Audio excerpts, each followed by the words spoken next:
കിഫ്ബിയുടേത് ഉൾപ്പെടെയുള്ള ചില പദ്ധതികൾ സ്ഥലമേറ്റെടുക്കൽ താമസം വരുന്നതിന്റെ ഭാഗമായി പ്രയാസം ഉണ്ടാകുന്നുണ്ട്.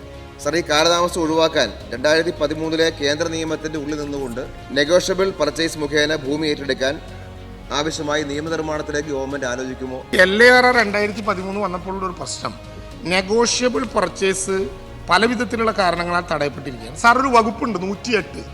ആ വകുപ്പ് പൂർണ്ണമായും വില നിശ്ചയിച്ചതിന് ശേഷം അതിനേക്കാൾ കൂടുതൽ വില കൊടുക്കാൻ കഴിയുന്ന കേസുകളിൽ മാത്രമേ നെഗോഷ്യബിൾ പർച്ചേസ് പറ്റൂ. ഇപ്പോൾ ഗവൺമെന്റ് പൊതു ആവശ്യങ്ങൾക്ക് വേണ്ടി 31/12/2024 ഒരു സർക്കുലർ പുറപ്പെടുവിച്ചിട്ടുണ്ട്.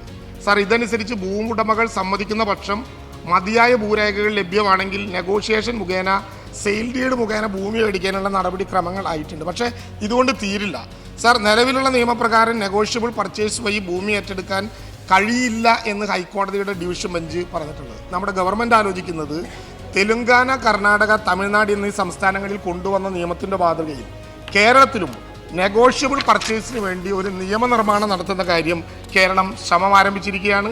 സാർ, ഭൂമി ഏറ്റെടുക്കൽ നടപടി യൂണിയൻ ലിസ്റ്റിൽ പെട്ടതാണെങ്കിലും കേന്ദ്ര നിയമത്തിന് വിരുദ്ധമല്ലാത്ത വ്യവസ്ഥകൾ ഉൾപ്പെടുത്തി പ്രസിഡന്റിന്റെ അംഗീകാരത്തോടെ ഇത്തരത്തിലൊരു നിയമനിർമ്മാണം നടത്താൻ കഴിയും എന്നാണ് ഞങ്ങൾ ആലോചിക്കുന്നത്. ഇക്കാര്യത്തിൽ സർക്കാർ ഒരു നിയമ നിർമ്മാണം പരിഗണനയിലാണ്.